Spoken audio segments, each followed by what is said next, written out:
Well, after all of that work last week, making sure I'd cleared all of the vines and the perennials off of the west fence, it remains. I imagine weather delays have had a part of why this fence hasn't been taken out when we were expecting it to, but again, it's really not our issue at this point. We're just kind of in a holding pattern, and that's fine. In the meantime, there's plenty of other things to do, including, oh my gosh, taking care of some rather woolly hedges right now.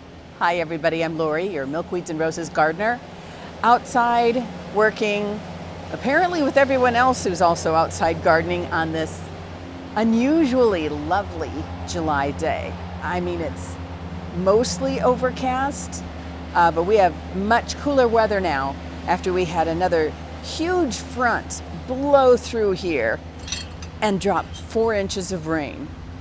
Yeah. And as a result, I don't know if this was the case in your garden, but I've had some, yes, a little bit of damage here and there that I had to clean up, spruce up, mulch that was, washed out of the garden beds and had to sort of get it back in as much as I can. And some things that needed to be staked up and just pruned down. For example, my standard milkweed at the front of the house had all broken. So I do know if you prune it, they will reflush, sometimes even reflower, but they're incredibly, I remember that from the days on the farm, they're an incredibly hardy plant, so I think they'll be okay. Rather than compete with Lawnmower Man over here, why don't we just go ahead and get to work? We got some stuff to do. All right, let's go.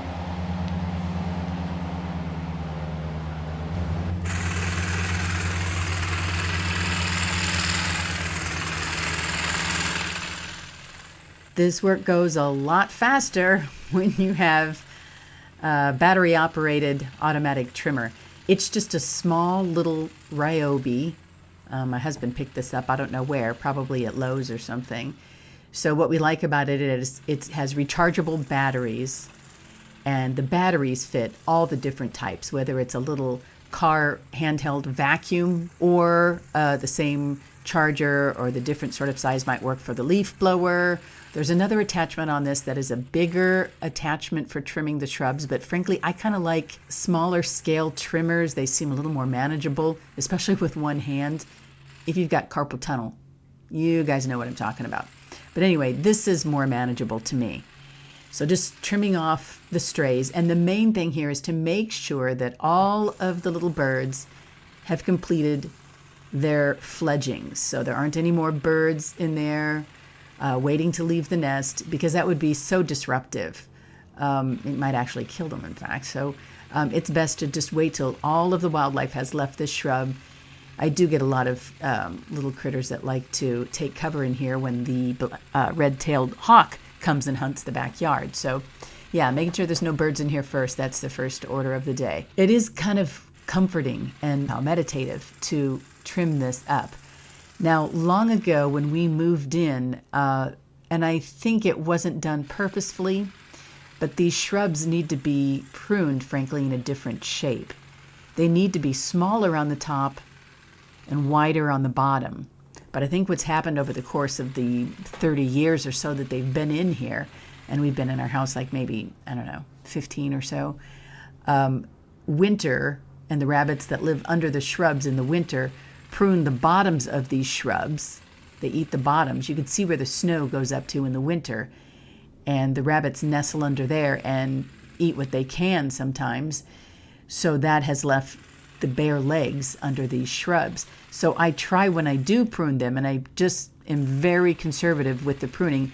Here I'm trying to get the sides to go in a little bit on the top, so it's not so wide on the top. I'm trying to gradually get them shaped so they are smaller or a little more pointed on the top. But I can't do this as quickly or as deeply as I would like, or we'd be down to bare sticks here. It'd be really ugly, especially this time of year, frankly, when we're in such hot weather. It's not an ideal time to prune the shrubs. I mean, I probably should have done this about a month ago, but again, I was waiting to be sure that all of the wildlife had left these shrubs first.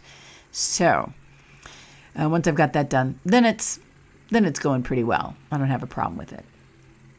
And I actually did all 4 of these shrubs on just this one battery, so that's nice.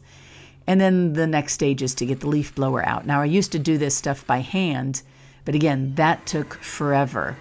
And the rake would keep getting stuck in the bush and in the shrub. There's not really a handheld device that's going to work too well here. A broom isn't going to cut it. But I tell you what, this leaf blower, again, it's the same brand. My husband picked this up somewhere, but it's got a rechargeable battery that you just switch out, and they seem to do pretty well. So I just blew off the trimmings. And speeding this up a bit, because again, this is a little bit repetitive. Yeah, trimming up these bushes. Now, this one wasn't quite as overgrown, but I think that's just a matter of it doesn't get quite as much sun for as long, so it doesn't seem to take off. So again, just pruning the corners here, so it tends to, I'm trying to get it more narrow on the top, and it's going to be kind of hard to do. This one also gets more sun, so I have more growth that needed to be trimmed here. And also I'm careful because the dogs like to come out and see what I'm doing, and I'm always careful to go, okay, wait, where are the boys? Keep them away, as well as any other plants that might have just sort of draped over this because of the wind, making sure I'm not shearing off what I don't want to shear off. That's the next thing.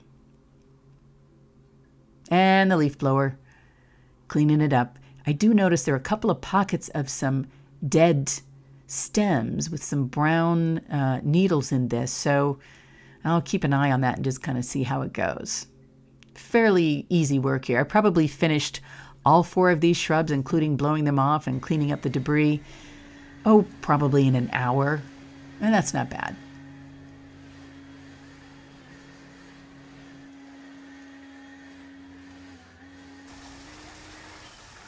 Here it is just a couple days later, and the weather has changed yet again. Yeah, welcome to Iowa.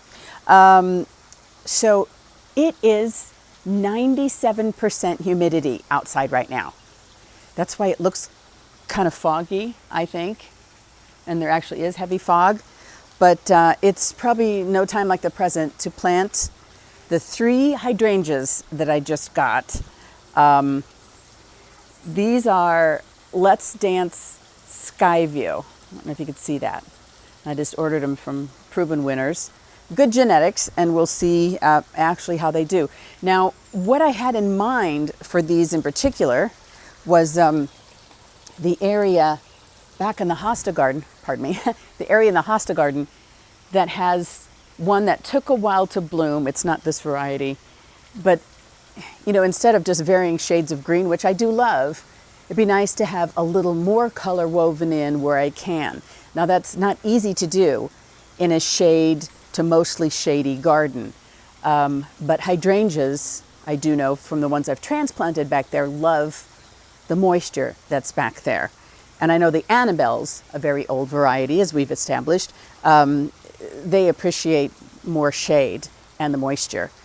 But the new generation of hydrangeas, and some of them that can actually rebloom, need a little more sun. So I might try a bit of an experiment here, because I can always move them later or next spring, and we'll just kind of see.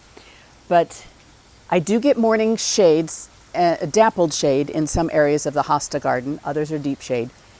But there's also pockets of sun. So I want to add one of these at least over in that area that is a little clear space. We'll see if that works.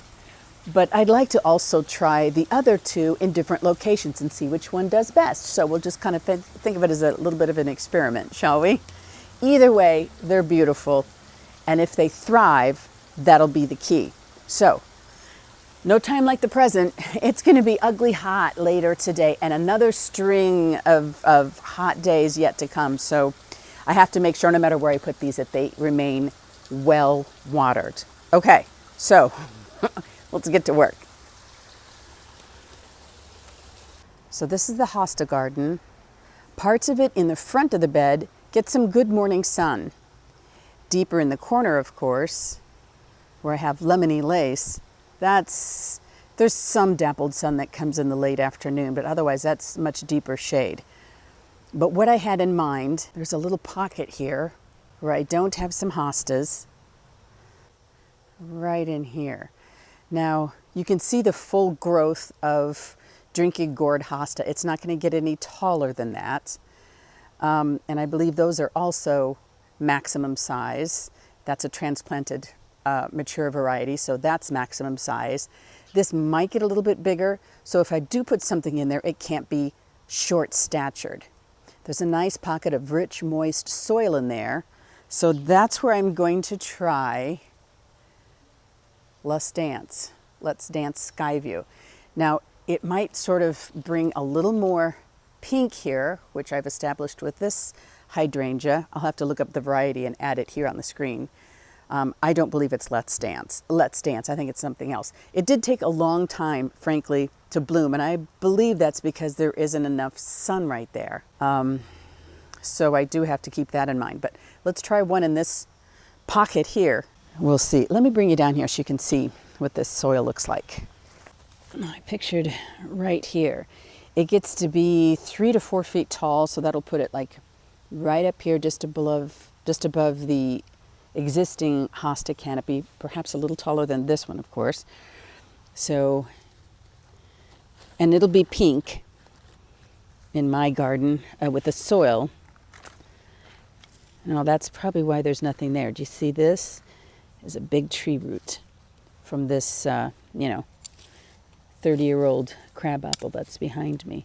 So if there's a little pocket right in here, perhaps. So I have some mycorrhizal, just a dusting, biotone, just a dusting. Ooh, that stinks. So, mixing. Just a little plant, fairly healthy roots here. A little bit of circling the pot. Rough them up just a bit. Okay, closer towards the front where it will get some good moisture and a little bit more sun. The key is to not have this thing completely dwarfed, so I'm hoping that will be all right. You know, I always thought of hydrangeas back in our grandma's day, right, as being strictly for shade because they were under trees, and so that's the only place you'd see them, you know. But now they've improved genetics and different varieties, and they can tolerate a lot more sun. In fact, some of them even require that. But for now, let's get the other two in the ground because I'm conscious of the time here and the temperature. That will be rising soon. Now, the best thing for this plant is to get some good old-fashioned rain. Okay, well, hello. Here's where I thought the other one might actually be nice. When John Warren clematis gets done blooming, big pink, over here, there's also some phlox, different varying shades of pink. And this area, this side I know is a little more dry, too far in the garden bed, but this one stays nice and moist, gets some sun, but also is hit by the neighbor's sprinkler system and I think even our own. So I think it will like this moisture here.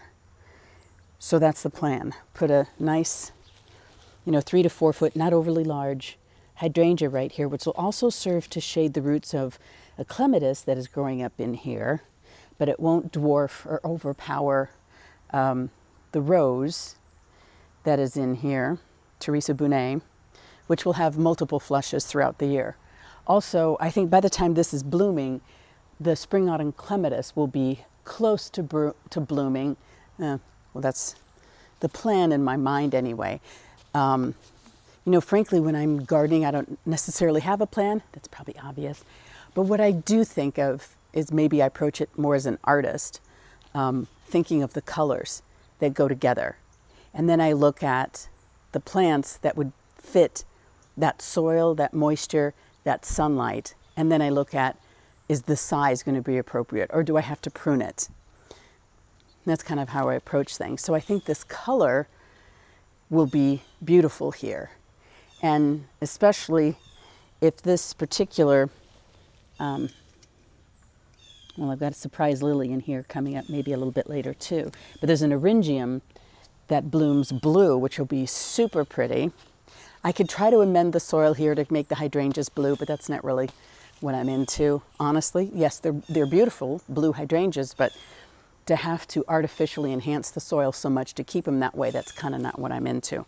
So that said, let's get her in the ground, shall we? Okay. First, like I said, this is also an area where, honestly, grass doesn't like to grow. This little pocket right here. So this already exists. So I'm going to go ahead and just put it in here. Let's make a little pocket. Yeah, this is big blue euringium right here. It's gone over, but you know, I like the way it looks. And frankly, I'm just going to keep it here. Maybe it'll reseed, and the birds will probably like the seeds as well. It does drain well here. I'll have to add some mulch so as to keep it hospitable. Nice dark soil in here. It does get a lot of rain, but it's a little bit drier than I was expecting.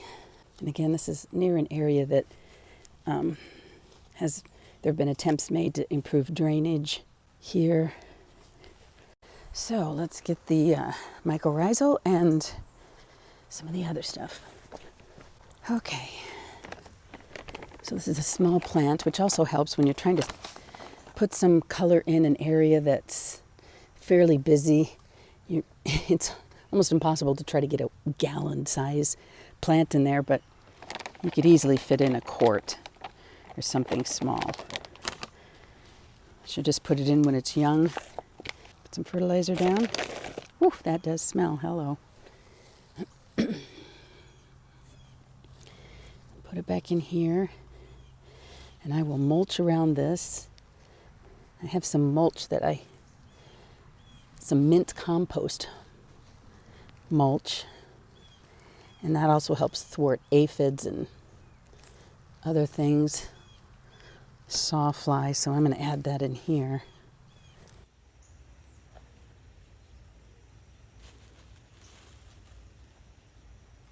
Now this will only bloom when John Warren is done blooming, of course, but they'll be pink with the phlox over the corner and Teresa Bonet blooming, and also Sweet Autumn Clematis blooming. So it'd be nice to have this little magical entryway. That one done, one more to go. For that, we're going to go to the other side of the house. So this is the lower north garden is where I've decided to put this last one. So plenty of moisture, not quite as much sun as where the rose garden south of the house is going to be, but here, yeah, there's some good opportunity. And frankly, some opportunity because the hostas that are frying here, it's too much sun for them, so I'd like to move them. So the first order of business is to dig out these fried hostas. Like I said, I have a spot in mind for them. But they've been in this spot for 2 years now, and they look fabulous up until about this time of year every year. So till mid to late July, depending on the weather, maybe a little bit earlier this time they started to fry, and that's because of this crazy heat wave we've had and another one on the way this week. So yeah, first have to dig that out. So I had to go get my spade. Now, again, I have been involved in the creation of this garden bed from the very beginning, and that involved marking where all of the lines are, electrical power, cable, etc. So I know where those are. And I'm just only going about an inch or two below the surface, even with this spade. So hosta roots don't go very deep, which is part of why they work so well underneath a tree, because you usually don't have tree roots interfering. But trying to get the scope on exactly which part of this to dig, because the plants are fairly congested here, including the Stilphinium, which I'm sure will appreciate having a little more wiggle room when I get this hosta out. So getting the hosta out was really not difficult. It was just awkward because it's a hard spot to access without stepping on the plants that surround this hosta. I don't want to step on the heuchera that's right underneath my foot there, or damage the delphinium that is finally getting ready to bloom. So just kind of muscling this thing out a little bit. And then I popped it out. It was just a matter of getting the right angle and a little bit of leverage here. So this clump is a transplanted clump from another part of my garden. So now you can see some nice, rich, black soil here, plenty of moisture, but I did add some mycorrhizal and a little more biotone in there, just to help with, getting a plant in this time of year, because it is a little more of a risk with this heat wave, this time of year. Things require more water and a little more babying, I think, frankly. So I think this hydrangea will be a nice addition. It continues the pink that I've got in here, a little bit softer pink than the bright pinks and some of the reds that I have in here this time of year that come up. In the spring, it's all soft blues and peaches and that sort of thing, but this time of year, I get some bolder colors that come with the fall. And hummingbirds, all the pollinators, they just love that. So I am hoping this delphinium will bloom, because it'd be a nice addition to have some blue in here. There are a couple other plants and they just haven't bloomed yet, so we'll see how that goes. But I think this is it'll be 3 to 4 feet tall. I think it'll like this sun. I know it's going to like the moisture. And at least when it's this side, it's going to get some good protection from the plants that surround it. That's the delphinium tag that I came across. So, okay, let's just tuck that back in there. All right.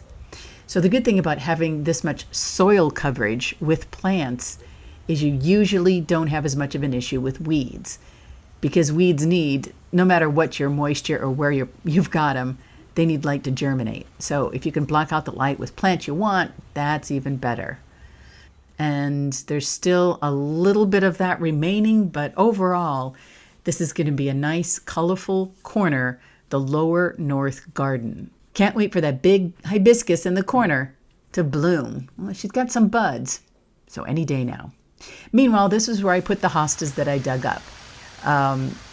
In the shade, it gets some morning sun, but in the shade of this old maple.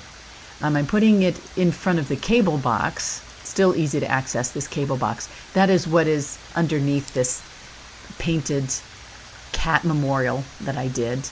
Life-size cat memorial to my Bengal, who died 8 years ago now. So yeah, this will be nice. So this way it looks like Lilo's jumping out of the hostas, because trust me, he would have done that anyway. But this will be a good spot, I think, to have a little bit of color, and so this box doesn't stand up so starkly up against what will be the new fence. So yeah, I think this is going to work. Just watering it in well, that's the final step. So added a lot of water to this one. And then I also took out the sun-damaged leaves from this particular hosta, so at least it's going to look good while it's getting started. That's the plan. Well, Mrs. Robert Bryden is blooming. Actually, she started about a month early. I know. It must be this weather. Speaking of weather, this is my humidity gauge. Can you tell? I mean, yes. Okay. But there are plenty of plants here that love the heat and love the humidity, love this rain that we've been getting, and we'll see what the rest of the week has in store. At that note, I hope that you do subscribe so we can follow along and see how these plants are doing, how this little hydrangea experiment is going to work out. And I have a replacement rose and another one on the way, and I'll tell you more about that one next week. As always, thanks for joining me. I look forward to seeing you next week. Bye.